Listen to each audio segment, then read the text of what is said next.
This week on an all-new episode of Tomboy T-Rod. The T-Rod crew are living in a futuristic dystopia where magic has been discovered as a new technology. A class war is brewing in the urban underworld known as the Hex, where the have-nots have found themselves after years of injustice and oppression.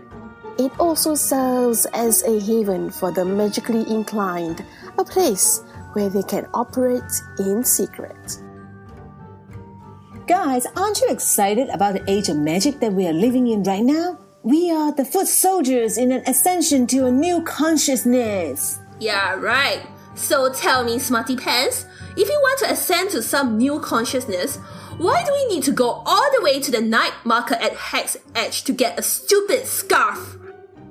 You're such a ray of sunshine, Raven. Haven't you watched Blade Runner? This market is so cool. It is not an ordinary scarf. It is made of Freya silk. Our Sinsan says that the scarf is supposed to have binding powers, so we can bind demons and magical beings to do our bidding. I have to say, the food is really good. These cream puffs next to the scarf shop was super yummy. So, we have been studying under Sensei Wong for 5 months and we have learned absolutely nothing so far. No magic or whatever. All we have been doing is to carry pails of water up and down the hill. It's the 21st century and she can afford normal plumbing. Patience, my young grasshopper. Good things come to those who wait. Plus, we are under her spell until end of the year, so we can't escape. Wait, whose idea was this to sign up for Beginner's Guide to Magic for our Skills Future course? Well, we got to stay relevant for the future since we are in the magic age now. Got to upgrade our skill set for the economy. After all, we are the funny woman of Tomboy T-Rod. Yeah, not tirade or tirade, but T-Rod, the way we like to say it. Okay guys, stop quarreling. The Google Maps says we should turn left here into Emerald Alley. Wow, this is pretty. I like these glowing lights floating around in space. Are those really lights? Or are they eyes looking back at me? Look, over there. A demon is holding 3 women hostage. Guys, let's get out of here now! No, we have to save those women. Like how? We are only magical apprentices and we haven't learned anything yet. Thankfully, I have been secretly practicing all these weeks when you guys are busy binge-watching Fresh Off the Boat and other shows. Here goes! Humbalanga!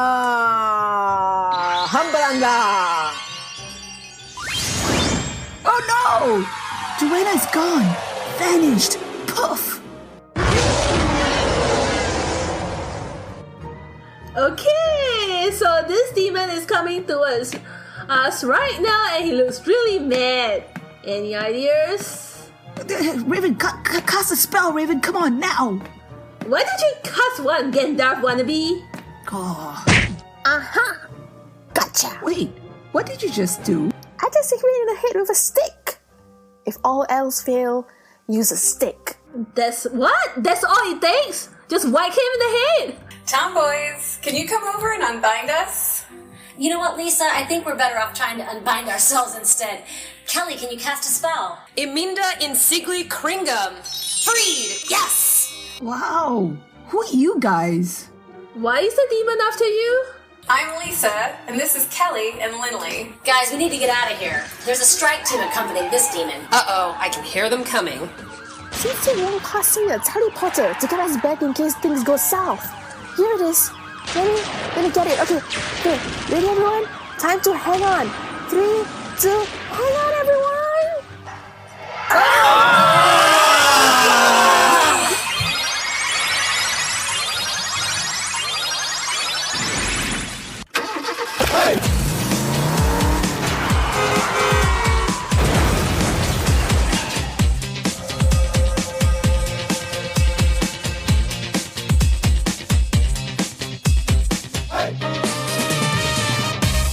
It's epic and more galactic than a supermassive black hole. Introducing Asia's biggest and only all-female English comedy chat podcast. Welcome to Tomboy T-Rod.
head!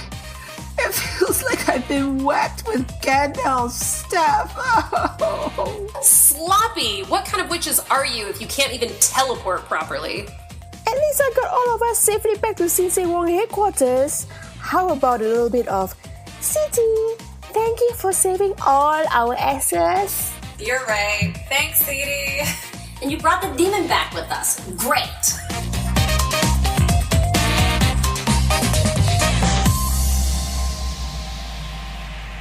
We need him. We need him to find out how we can save our friend Joanna. Can you just pass me that scarf, Persis? Let's bind him with it. Here you go, Raven. Okay, so I'm looking through my social media and all of you 3 witches are connected to Sensei Wong via LinkedIn? I mean, like, according to your profiles, looks like the 3 of you run an underground coven as well. Hex Comics, an LA-based comic book label devoted to showcasing non-traditional voices. And it looks like you also tell some unique stories and were nominees of the Dwayne McDuffie Award for Diversity. Or is it the Dwayne McDuffie Award for Diversity? Correct. So that's Dwayne McDuffie Award, everyone. Yes. Hey, it also says that Hex Comics is currently dedicated to the premiere title Hex 11, an ongoing series created and illustrated by Lisa K. Weber, written by Kelly Sue Milano, and produced and edited by Lindley Forrest. You can buy Hex 11 or hexcomics.com or follow these guys on Twitter, Facebook, or Instagram. So guys, what's Hex 11 all about? You know, I read all 6 volumes in the first series, but I'm just gonna pretend or erase whatever I saw and read. Well, we'll give you the rundown. Yes. It's based in a not-so-distant, fairly dystopian future. Eleanor is our hero. She's a young witch in training, and she studies under the tutelage of a master witch named Vera, who also happens to be an oracle. They're in a world where magic has been discovered like a new technology. So where magic used to just be the realm of people who were born with the talent, such as Eleanor and Vera and their ilk, it's now something, if you have enough money, you can purchase it. And so it's created a bit of an oppressive situation for what we are calling the naturals. And currently they've been relegated to living outside the city in this huge slum called the Hex. And so in this first story arc, Eleanor stumbles upon a situation that she gets involved in. She shouldn't, but she does because she's headstrong, and she finds out a couple of things that are important. One, she is way more magically powerful than she realized, and she's got a bit of an anger management problem. And 2, that the powers that be, who we call the corporatocracy, the Omega Corp, if you will, that they are crafting a very nefarious plot that even they themselves don't truly understand the depth of destruction that's possible. And so her and her crew in the Hex are kind of forced to getting involved in stopping the plot to basically save these people from themselves and ultimately save everybody else. It's epic and it's exciting. I'm interested to know. I mean, when I read it, I don't like to compare, but I was brought back to Blade Runner. I was brought back to that movie because of so many similar themes about how technology can kind of invade our lives, and that it can be bought for a specific, amount of money, that if you have, a lot of it, you can get as much power as you want. Right. I kind of like the themes that were running through it because, it's so relevant to what we go through, as a human race. I mean, it's always been the struggle about power. It's always been like, people like Donald Trump, like, wielding all this power, and God forbid he ever becomes a wizard. No. They would never let him into they would never let him be. Yeah, we do say that our quick pitch for the story is it's Harry Potter meets Blade Runner. Yeah, that's our. We'll pull you in with that because it does fit in a lot of ways. I mean, it's not quite as there's dystopian. No platform 9 3/4.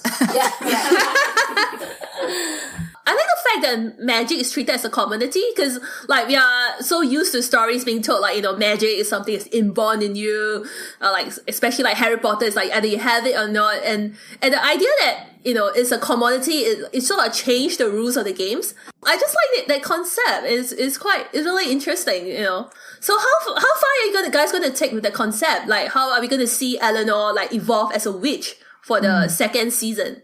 Or I don't know how you put it, second series? Volume 2? You can call it second season, that's great. Issues 7 through 12, what we call volume 2. We kind of delve more into like where magic comes from. And so we do see Eleanor kind of get more in touch with her powers and gain a little bit more confidence there, and also maybe start dealing with her anger issues. She does have a lot of anger issues. Yes, she is quick to action. Teenage angst. Mm-hmm. Yeah, we all been through that. Yes. Definitely. But I didn't get any magic out of it. I think I like the demon the most. I think you can see that clearly he's an evolving character. From bad guy to like, I don't know, like there's a lot of Walter White in him. He's moving like from, he's like from moving from bad guy, but he's but he can be a good guy. But then, with the cliffhanger, you kind of think like, okay, so what's he up to? So there's a lot of layers, that's why I kind of find him an interesting character. Yeah. I like the Walter White reference. That's a new one. Well, Walter White was a good guy. He's a good guy. In a bad situation, man. Maybe not Walter White. Maybe he's like the Theon Greyjoy, in Game of Thrones, like the bad guy who goes good, and then from good he. Yeah, he's maybe a fusion. Walter White, Theon Greyjoy fusion. She's gonna try and do the right thing, I guess, eventually. So I know that you actually, you guys are doing this entire series on your own, and that you came together, and that everything that you guys are doing is pretty much in a way kind of like a bootstrapped experience. And I totally get it that the comic book industry is a really competitive one, but I'm still curious to know why you guys didn't reach out to a bigger established comic book company. Well, I think in the beginning, the three of us didn't come together like, hey, we've been working on this concept for years. How are we going to manifest it? It kind of came together in this really organic way. This is Lisa's idea, and she's had it for about 10 years that she'd been kind of working on, trying to figure out how she was going to bring it to life. And she and I have been friends for almost a decade now.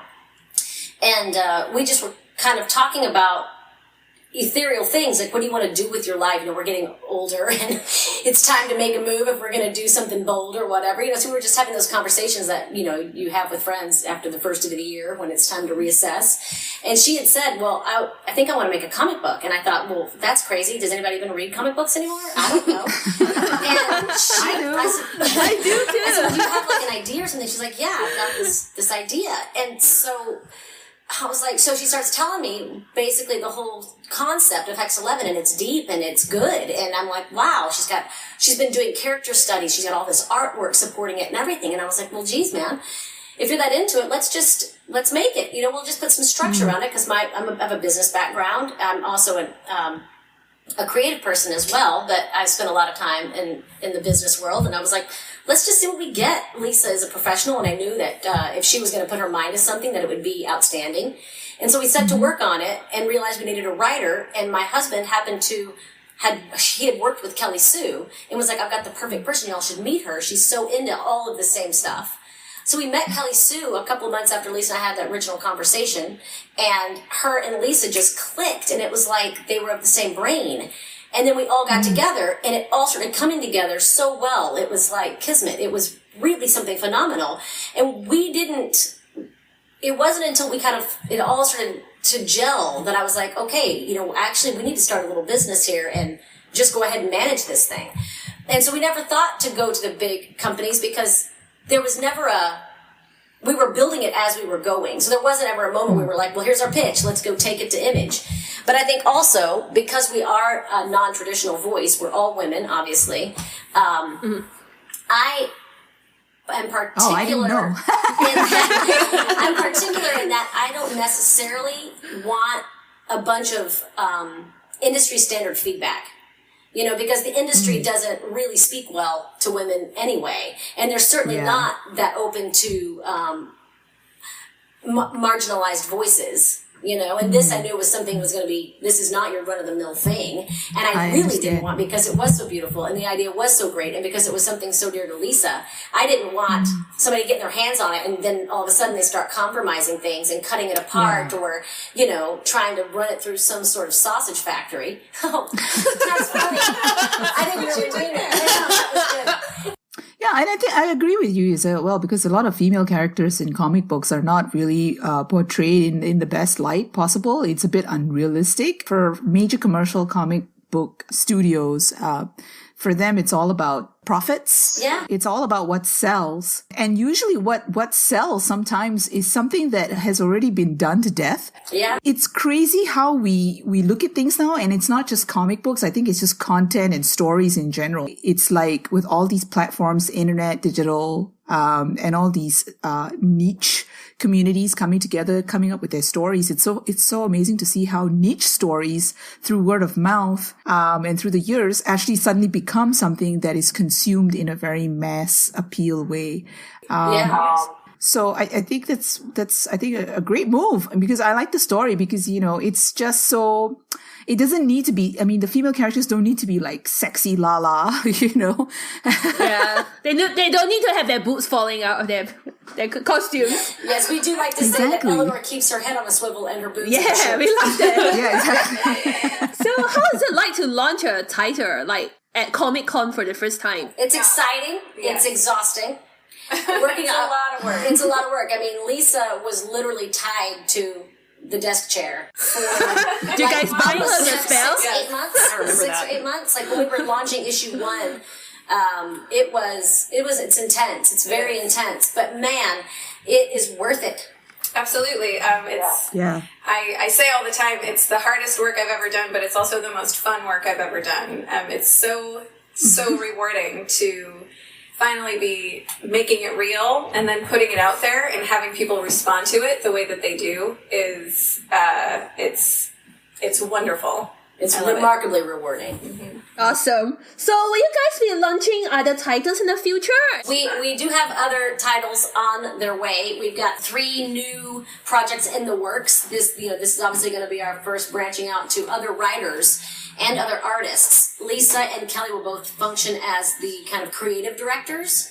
Obviously, Lisa guiding the artwork and the kind of conceptual concepts, and then Kelly Sue will be making sure to manage the story and the flow, and make sure the flow works, and it all stays at a high standard and something that we're willing to put the Hex Comics label on. But I think over the next 12 months, you'll see some great stuff coming out of us. It's going to be great. We're very excited to tell other stories from other marginalized voices. Mm-hmm.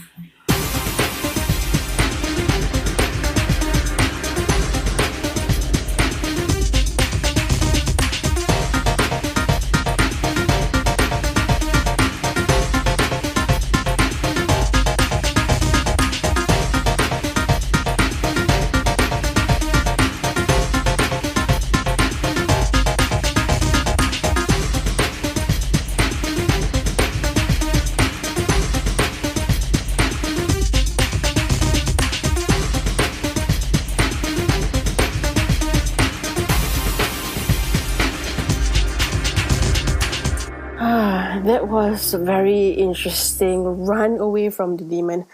Here guys, have some tea to refresh yourselves. Well, thank you. Thank you. I don't get it. So you run a comic label in Coven, but what does that have to do with you guys being on the run from this demon and a strike team? Well, we think they were hired by Omega Corps. We were on the run since they broke into our office last week. But for what I know, Omega Corp is a big FNC whose aim is to make lots and lots of money with magic and not kill people. So what is it you guys want that desire it so much? We're building a prototype for a device to trap demons. Omega wants to bypass us and sell our demon trapper to the highest bidder. Wait, why are we revealing so much? What's in this tea? Ha ha ha! Gotcha! I poured the truth syrup into your tea so that upon drinking it, one can only speak nothing but the truth. Damn it, you guys! Oh look, the news bulletin is coming in. Let's take a break first to discuss the news highlights of the day, especially with the San Diego Comic-Con right around the corner. I know, I'm very excited about it. It's right around the corner. I wish I'm there. But anyway, director James Gunn has taken to Facebook to share a video of himself and his bro, or aka internet boyfriend, aka Chris Pratt, aka husband of Anna Faris, aka the hero of Guardians of the Galaxy 2. So they announced that filming has wrapped for the movie, so the Marvel sequel is set to be one of the most anticipated movie for next year. If that is not awesome enough, he is bringing the movie and the entire cast to San Diego Comic-Con as well. That is one panel that we can hardly wait for. Hooga shaga, hooga shaga, hooga shaga. All right, we are here live from the set of Guardians of the Galaxy Volume 2, and there's a guy who I've been around for about 4 years now, 3.5 years, become a close friend, and we've been through a long journey together, and I am wrapping Mr. Chris Pratt from the set of Guardians of the Galaxy Volume 2. But anyway, thank you guys so much. I appreciate it. I was going to get you. We also want to let everybody on Facebook know that we have an announcement. We, Guardians of the Galaxy Volume 2, are coming to San Diego Comic-Con this year. We are going to be there. I'm going to be there. Chris Pratt is going to be there. A bunch of the gang is going to be there. And we're going to show you guys something pretty cool. From Marvel, we move on to DC. This year, Wonder Woman celebrates her 75th anniversary, and it will be really exciting to see how the milestone is recognized at Comic-Con. In fact, DC will host a panel all about the character in honor of her 75th, where we get to see a preview screening of the highly anticipated Wonder Woman movie. The iconic superhero is even heading to television. Linda Carter has come aboard Supergirl to play a recurring role as the president for Season 2, joining Teen Wolf favorite Tyler Hoechlin, who will appear as Superman on the series. Wow, it's a bad time to be a TV fan with female characters getting a raw deal this year. Queer female characters being killed off at an alarming rate, and Lexa's death on the 100 caused an outrage among fans. So, it's really awesome to hear how showrunner Emily Andras pointed us that our favorite new couple, Waverly and Officer Hot, will return if Winona Earp is renewed for Season 2. What do you guys think about this great news? Some kids inherit money. Others get talent. Me? I got a demon-killing gun. Crazy runs in the family. Wide up, Chris that gun, peacemaker. Which only I can handle.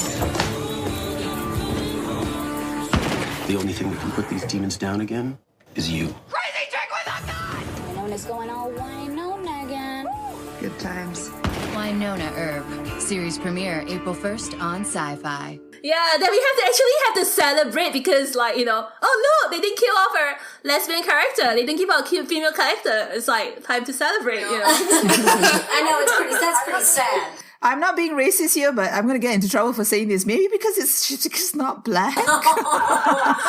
It's true. Sorry, we can be politically incorrect here in Asia. Nobody gives a shit.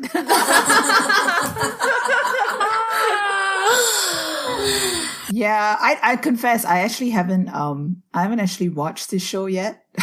Although it's a review on our site. We won't tell anybody. We won't. Yeah. I've never watched this show. We haven't watched it either. We're all in the same boat. Yeah. I will say though that I have seen the advertisements for it, and Yes. it looks like everybody wears a lot of tight clothing. Yes, I know people are really digging it. Yep. Okay, I'm probably the only one who watched the show Wynonna Earp, but I think I like this whole between Wynonna Earp and James Got a Gun. I think there's a change in how the Western genre is being portrayed. There's like new takes on this genre, so it's not just like about white guys shooting each other off. And I just want to say about Wynonna Earp, one thing I like it so much is because it's like what Supernatural could have been, but it didn't. Oh, yeah. Yeah, on this take on woman and queer and other issues. That one thing I like about Wynonna Earp herself is she also resort to violence as like the last resort. She don't just like, I just come in and I just kind of kill everybody in the room, like, But I mean, it's funny you brought Supernatural up. Supernatural could be any show right about now because they've just been on TV for so long, right? So like you have at some point you'll be in a nursing home, like Supernatural, the nursing home. Oh, it's a show. This is what Supernatural could have been. I'm like, yeah, it could have been because it's been on for so long. It could still be. Who knows? It's apparently going to be on until the end of time. It's going to outlive Doctor Who.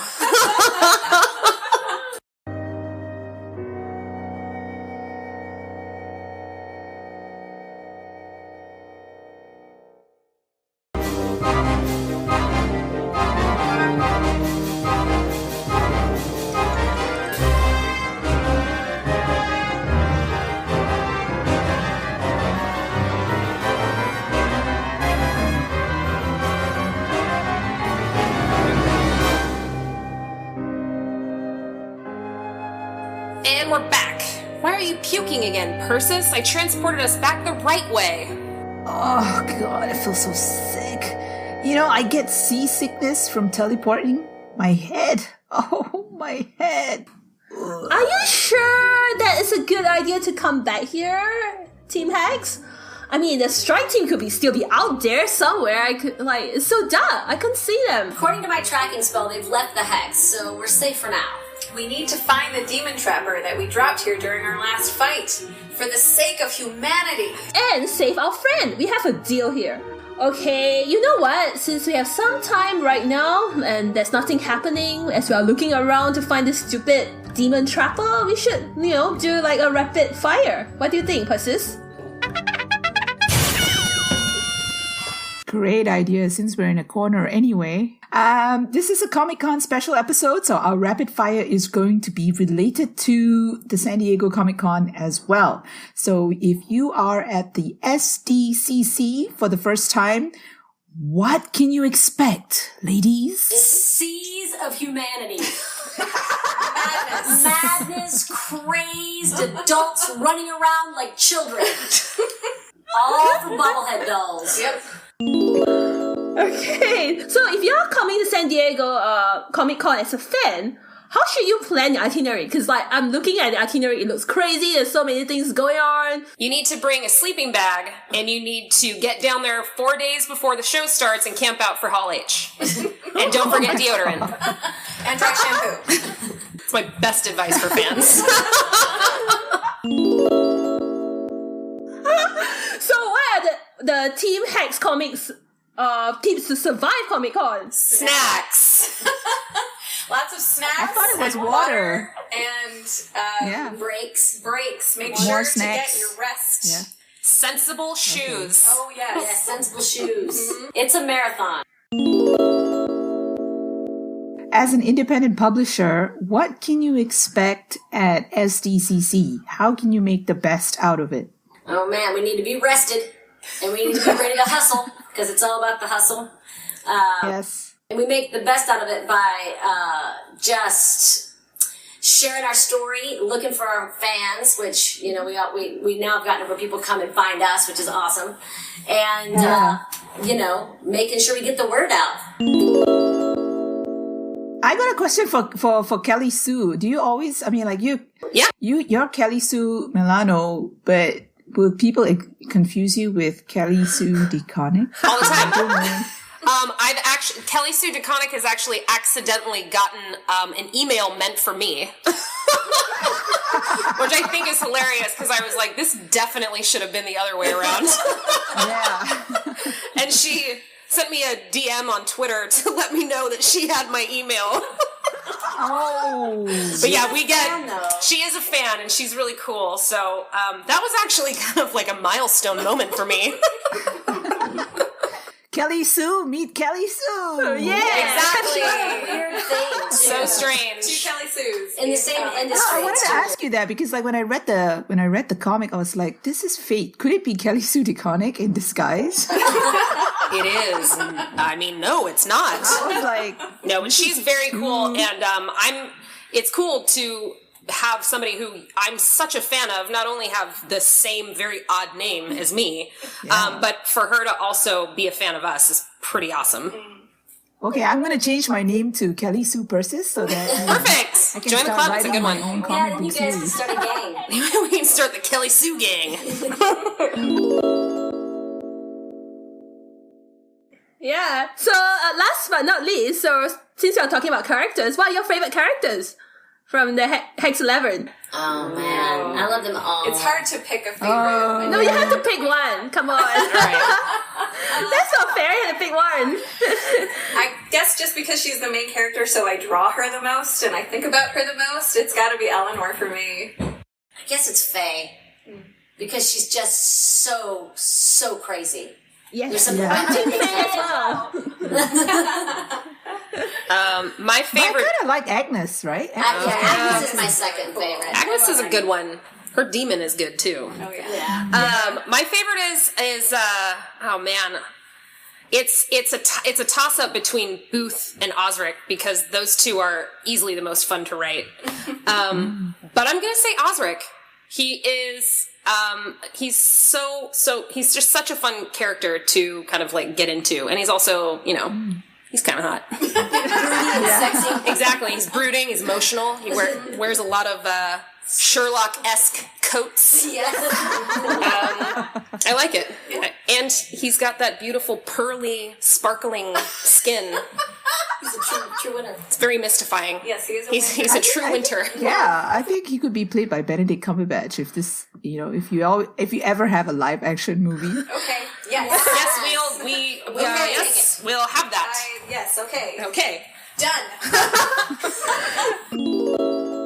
Drop your weapon! Oh, the strike team's back. Actually, I haven't left the Hex at all. Stand at your post! They've been waiting here in Emerald Avenue all this while. Okay, guys, we have to leave now. But we haven't found a device yet. It's too late. Come on, guys. Can you transport us out of here right now? Insiglio Lucar!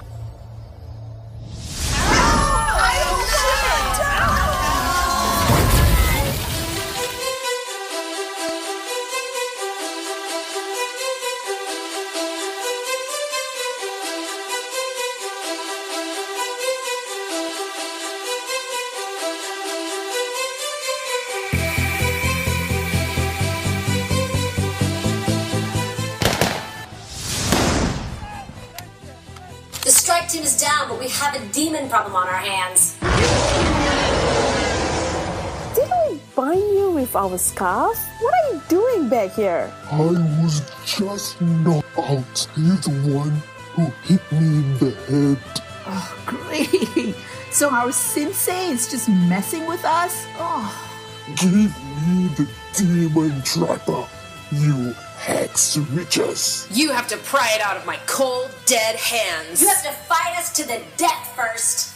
We're staying independent. We're never selling out to you.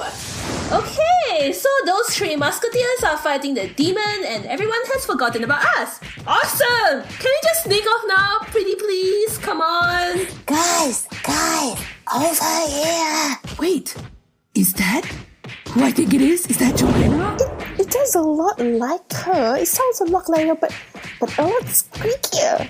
Yes, it's me, stupid. I'm still here. Where are you? Why are you all squeaky? On top of the garbage bin. Oh my goodness. What happened to you? You are as tall as my thumb. It's like, Honey, I Shrunk the Kids. Tomboys, some help here? Okay, coming. Give us a minute. We have to help them. Yeah, and you're in this mess because you're poking your nose in their businesses and now you're Thumbelina. See the silver device next to me? I've been Googling for the past hour while you guys are away. You can trap the demons with this magic source inside it. Just press the red button. Cool. I want to try that. Me too. Hey, Persis! Ha! The faster bird gets the worm. Grab it from me if you want it. Hello, I'm still here. Someone, hello.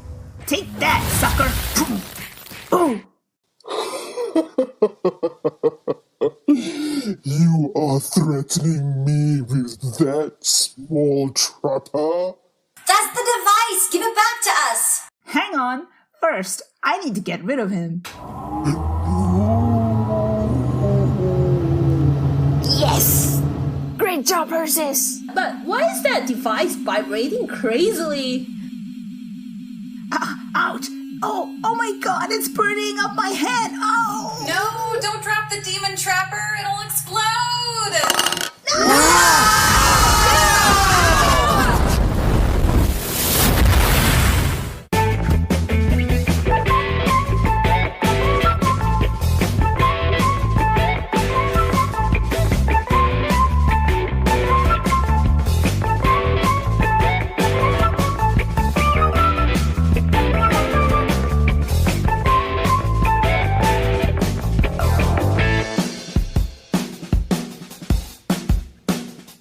Where are we now? It's really relaxing to close my eyes and float aimlessly around here. I think we are in the hinterlands where magic begins and ends. So this feels so good. Oh, I'm so glad to be back to human size again. Well, you were never really big to begin with, Joanna, so... Okay, folks, well, that's the end of another ridiculous episode of Tomboy T-Rod. Thanks for listening. And if you enjoyed this episode of Tomboy T-Rod, don't forget to subscribe to the show on iTunes and Stitcher. And we'll be coming to iTunes Radio as well soon, so watch out for details on that. The show is also available for free streaming on our website, where you'll find absolutely the most brilliant stuff on being a funny geek tomboy in space-time today. Check it out at www.tomboy-tarts.com. It's all about the tomboy, y'all. That's right! And if you just want to connect with us outside of the show, we are also on Twitter, Facebook, Instagram, YouTube, and Tumblr. Just like Tomboy Tarts! And if you have any inquiries about advertising, collaborating, or appearing on this podcast of ours or on our blog, drop us an email at hello@tomboy-tarts.com. That's in the words of Adele, hello@tomboy-tarts.com. Or was that Lionel Lucci? Because we are everywhere.